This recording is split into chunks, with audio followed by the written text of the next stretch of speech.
समंदर पार करके किनारे पर आ गया। अब कहीं किनारे पर आकर डूब ना जाए तो मेरे गोविंद ने एक चींटी का रूप बनाकर उस खंबे पर ऊपर से नीचे चलना प्रारंभ किया। जैसे ही भक्त प्रहलाद की दृष्टि पड़ी, बोले जब इस चींटी का मेरे इस गोविंद ने बाल बांका नहीं होने दिया तो मेरा भी नहीं होने देगा। एकदम से उसको अपने बाहों में भर लिया। जैसे ही बाहों में भरने की चेष्टा की, महाराज एकदम से वो जितना लाल लाल लोहा गर्म हुआ था, एकदम सुर्ख लाल, वो एकदम प्रभु की कृपा से भक्त प्रहलाद का कुछ न बिगाड़ सका। यानी कि यूं कहिए कि वो शांत हो गया।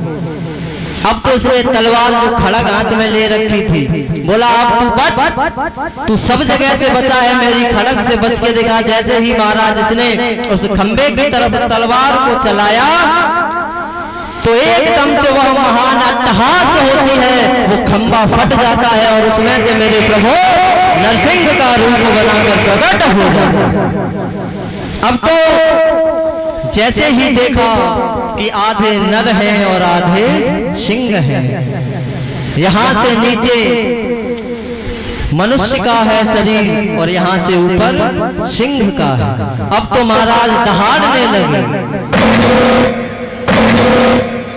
दहाड़ मारते हैं, क्रोधित हैं, आंखें लाल हैं क्रोध से। अब उन्होंने एकदम से हिरण्यकश्यप को पकड़ा और घसीटते हुए बाहर ले जाने लगे। जैसे ही महाराज दरवाजे पर पहुंचे तो प्रभु ने उसे उठाया और अपनी गोद में रख लिया। बोला हिरण्यकश्यप देख, अब तू मरने वाला है, जिसे याद करना चाहता है कर ले। बोला मैं अभी नहीं मरूंगा। बोले क्यों? मुझे वरदान प्राप्त है ब्रह्मदेव का, ना मैं बाहर मरूंगा, ना भीतर मरूंगा, ना ऊपर मरूंगा, ना नीचे मरूंगा, ना रात में मरूंगा, ना दिन में मरूंगा, ना किसी हथियार से मरूंगा, ना किसी नर से मरूंगा, ना पशु से मरूंगा।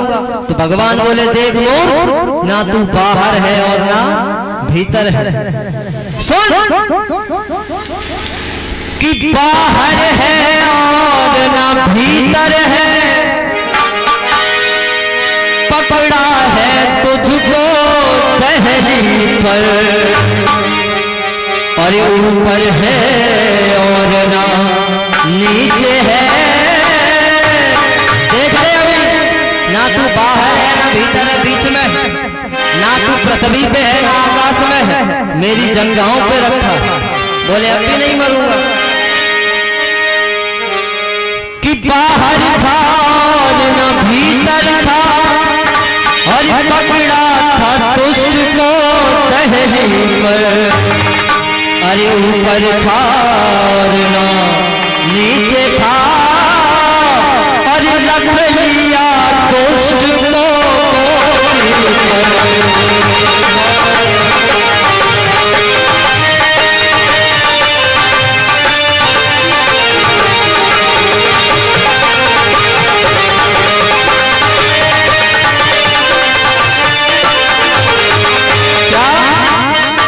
सुनिए। देख हिरण्यकश्यप, तू कहता है कि दिन नहीं होनी चाहिए, रात नहीं होनी चाहिए, तो देख ना ये दिन है ना रात है। दिन भी न था रात भी न थी, और संध्या का समय निराला था।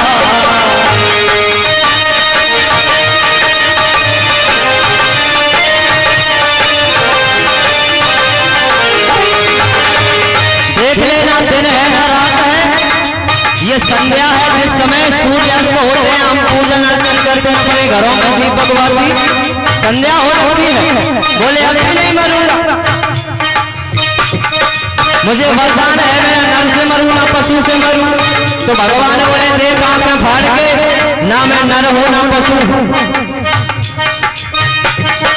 किसी औजार से नहीं। तो भगवान बोले देख ना कोई औजार है, ये मेरे नख है ना हो। बोले अभी नहीं, मैं 12 महीनों में नहीं मरूंगा, वरदान है मुझे।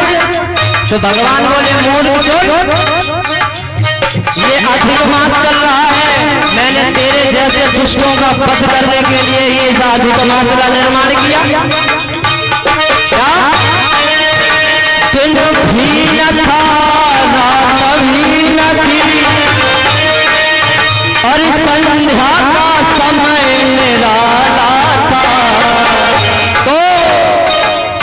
भगवान ने कुछ देर उसे खिलाया और अपने नाखूनों से उसके पेट में गड़ाए और खाया क्या? कुछ देर प्रभु ने खिलवाया, कुछ देर प्रभु ने खिलवाया, फिर हुआ था उसका निवारा था कुछ देर।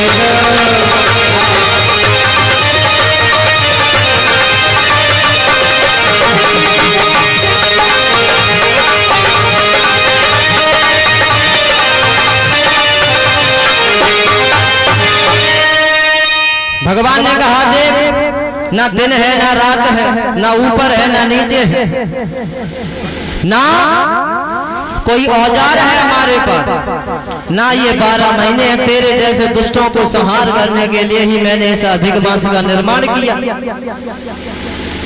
भगवान ने थोड़ी देर उसे खिलाया और उसके उदर में अपने नाखूनों को डालकर उसके उदर को फाड़ा और उसकी अंतड़ियों को खींच के अपने गले में लटका लिया। अब तो महाराज इधर से उधर पूरे दरबार में दहाड़ लगाने लगे। अब तो समस्त देवी देवताओं ने निवेदन किया शांत करने के लिए, नहीं शांत हुए। तो महाराज इस जगह पर एक नई बात बताता हूं। भगवान भोलेनाथ ने एक अवतार ग्रहण किया इन नरसिंह भगवान का क्रोध शांत करने के लिए, जिस अवतार को शरभ अवतार के नाम से जाना जाता है। शरभावतार ग्रहण किया, अपने पंजों में भरा नरसिंह भगवान को आकाश में उड़ा के ले गए। बहुत दिनों तक युद्ध होता रहा, समझाने की चेष्टा करते रहे, जब नहीं माने, गुस्सा थोड़ा सा शांत हुआ तो लाके छोड़ दिया। भगवान भोलेनाथ ने जो अवतार ग्रहण किया था वो वहां से चले जाते हैं, लेकिन क्रोध पूरी तरह से शांत नहीं है। लक्ष्मी मैया को पता चला तो लक्ष्मी मैया ने कहा, अरे हम तो 24 घंटे इनके साथ रहते हैं, अभी शांत कर देंगे। जैसे ही लक्ष्मी मैया आगे बढ़ी तो भगवान ने दहाड़ लगाई। जैसे ही दहाड़ लगाई तो लक्ष्मी मैया जिन कदमों से गई थी उनसे दुगनी स्पीड से वापस बोली, अब ये किसी से नहीं संभलने वाले, जिसके लिए इन्होंने ये रूप बनाया है, अब शांत कर सकता है तो केवल वही कर सकता है। आज समस्त देवताओं ने भक्त प्रहलाद को आगे किया और भगवान की तरफ ले गए। जैसे ही उस 5 वर्ष के नन्हे बालक पर भगवान की दृष्टि पड़ी तो क्रोध शांत हुआ, उसे उठा के अपनी गोद में बिठा लिया और अपनी जिह्वा से दुलार करने लगे, चाटने लगे और क्या कहने लगे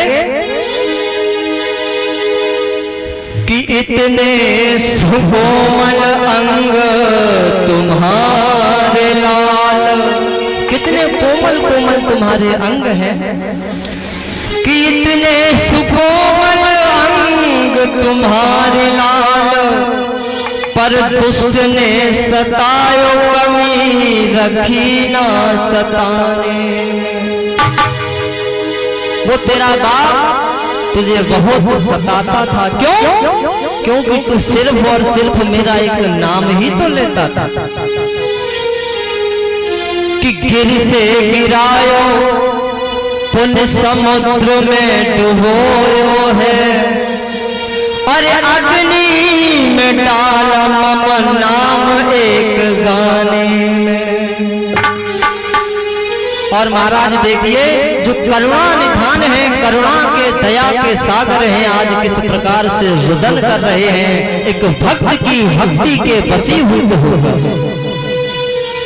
कि करुणा निधान दीन बंधु देखिए, अरे करुणा के सिंधु लगे करुणा दिखाने में। आज अपनी जिह्वा से भक्त प्रहलाद के गालों को चाट रहे हैं, प्रेम कर रहे हैं, दुलार कर रहे हैं। और के मंजुल बार बार रोए दीन बंदो, कि क्षमा कर दो लाल मोहे तेरा भैया ने। हे बेटा मुझे क्षमा कर दो, मुझे तुम्हें बचाने के लिए आने में बहुत विलंब हो गया। जब मुझसे विलंब हुआ तो तुम्हें कितने कष्टों का सामना करना पड़ा। उस दुष्ट ने तुझे सताने में कोई कमी नहीं छोड़ी, तुझे पर्वतों से फिकवाया, अग्नि में जलवाया। क्यों? तू सिर्फ और सिर्फ केवल मेरा नाम ही तो लेता था।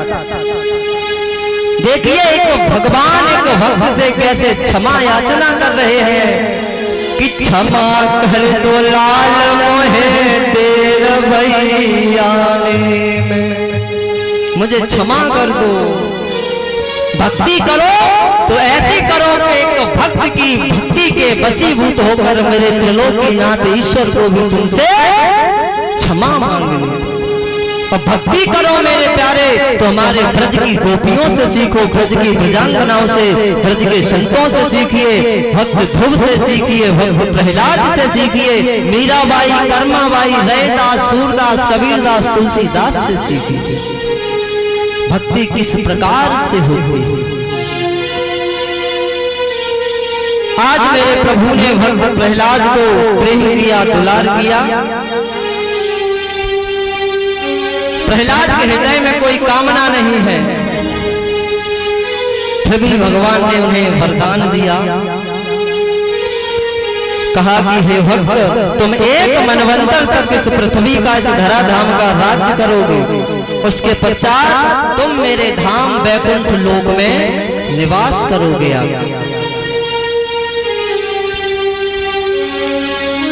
भगवान का क्रोध शांत होता है। हे राजन परीक्षित, भगवान उन्हें वरदान देकर वहां से अंतर्ध्यान हुए।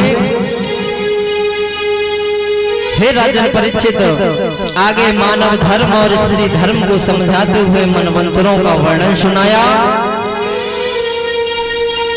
6 मनु पहले मनवंतर में देवता आदि की उत्पत्ति हुई। मनुओं का वर्णन इस प्रकार है, स्वरोच, उत्तम, तामस, रैवत और चाक्षुष।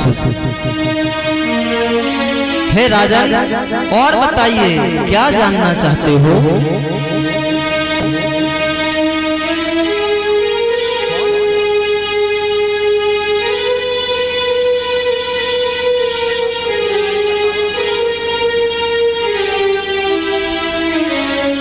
प्रेम से बोली गोविंद भगवान की। जैसा कि हमारे पास कल समय का वो बताया गया, उस हिसाब से महाराज समय तो पहुंच चुका है। तो एक भजन, उसके पश्चात आरती होगी। सभी लोग समय से यहाँ पधारे, समय से प्रभु की कथा सुने। कल प्रारंभ में लगभग 2:30 बजे के आसपास आप सभी लोगों को वामन भगवान की झांकी का दीदार होगा। संध्या के समय भगवान बाल कृष्ण जी का प्राकट्य होगा, उत्सव मनाया जाएगा। तो आप सभी लोग अपने अपने ग्रहों से भगवान को क्या भोग लगाया जाता है मुझे बताने की आवश्यकता नहीं, आप सभी लोग जानते हैं, कथाएं होती रहती हैं। तो आप जानते हैं माखन मिश्री इत्यादि ही चीजें होती हैं और कुछ नहीं। तो सभी लोग अपने अपने ग्रहों से लेकर आएंगे। तो मेरे साथ तालियां बजा करके बोलेंगे,